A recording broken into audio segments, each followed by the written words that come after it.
Kompetensi dasarnya yaitu memahami pengetahuan dasar sosiologi sebagai ilmu pengetahuan yang berfungsi untuk mengkaji gejala sosial di masyarakat dan menalar suatu gejala sosial di lingkungan sekitar dengan menggunakan pengetahuan sosiologis.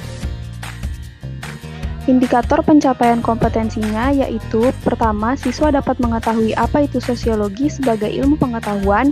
Yang kedua, siswa dapat memahami manfaat mempelajari ilmu sosiologi dalam lingkungan masyarakat dengan tepat.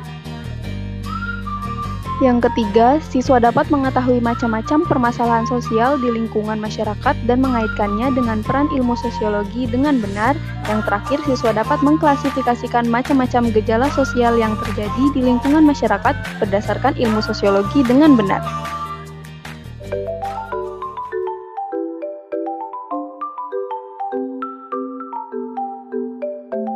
Assalamualaikum Ustadz. Waalaikumsalam warahmatullahi wabarakatuh. Wah, rupanya Tari baru pulang sekolah. Iya Ustadz, aku baru pulang sekolah. Wah, ada si Andi juga. Selamat siang Andi. Selamat siang juga Tari. Ya sudah, kalau begitu aku pamit pulang dulu ya Ustadz. Andi, Assalamualaikum. Selamat siang. Waalaikumsalam warahmatullahi wabarakatuh.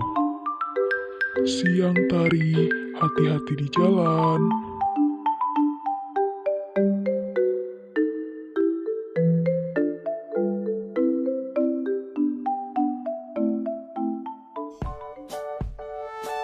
Dari video tadi, tahukah kalian mengapa kita harus memberikan salam ketika bertemu orang lain dan menjawabnya ketika orang lain memberi salam? Salam merupakan bentuk norma kesopanan.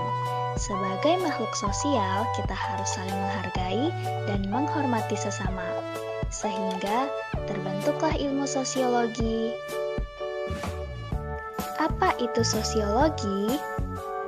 Sosiologi adalah ilmu yang mempelajari tentang perilaku sosial antara individu dengan individu, individu dengan kelompok, dan kelompok dengan kelompok.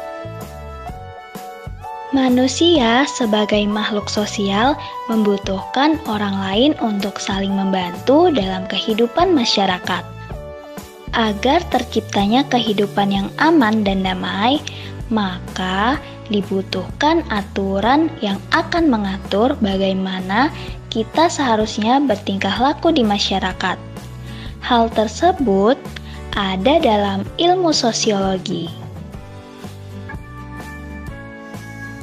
Setelah mengetahui pengertian sosiologi, tentu kita akan bertanya, apa saja sih manfaat mempelajari sosiologi? Mari kita lihat. Dengan sosiologi, kita dapat mengetahui peran kita di dalam masyarakat. Sebagai contoh di lingkungan sekolah. Sebagai seorang siswa, maka kita harus menghormati guru dan bersikap sopan dan santun. Yang kedua, sosiologi membantu kita agar dapat menyesuaikan diri dengan lingkungan dan budaya yang ada. Contohnya, ketika kita melihat agama lain sedang beribadah, hendaknya kita tidak boleh mengganggunya. Sosiologi membantu kita agar lebih peka terhadap permasalahan di lingkungan masyarakat. Contohnya, ketika melihat seorang yang melakukan tindakan kriminal, hendaknya kita harus menghentikannya atau melaporkan hal tersebut kepada yang berwajib. Meskipun segala tingkah laku manusia sudah diatur, namun sebagai manusia seringkali kita lupa dan secara tidak sadar melakukan penyimpangan sehingga menyebabkan permasalahan sosial terjadi. Permasalahan-permasalahan sosial yang terjadi disebut dengan gejala sosial. Ada 4 gejala sosial yang terjadi di lingkungan kita, di antaranya gejala ekonomi, gejala budaya, gejala alam, dan gejala psikologis. Gejala ekonomi adalah semua permasalahan di lingkungan yang berkaitan dengan harta dan kebutuhan manusia, contohnya yaitu kemiskinan. Gejala budaya yaitu permasalahan yang muncul karena tidak adanya toleransi atau kesalahpahaman yang terjadi terhadap suatu budaya yang menyebabkan masyarakat menjadi terpecah ke beberapa kelompok sesuai budaya. Padahal, seharusnya sebagai makhluk sosial, kita tetap bisa hidup berdampingan meskipun berbeda budaya. Gejala alam yaitu permasalahan yang disebabkan oleh manusia yang menyebabkan kerusakan alam. Contohnya banjir yang terjadi karena membuang sampah sembarangan. Yang terakhir, gejala psikologis. Gejala ini yaitu perubahan tingkah laku individu yang dipengaruhi oleh aspek psikologis atau pikirannya. Contohnya, seorang anak yang tidak mau berteman dengan orang lain karena trauma yang timbul akibat kejahatan yang pernah dilakukan teman lama kepadanya.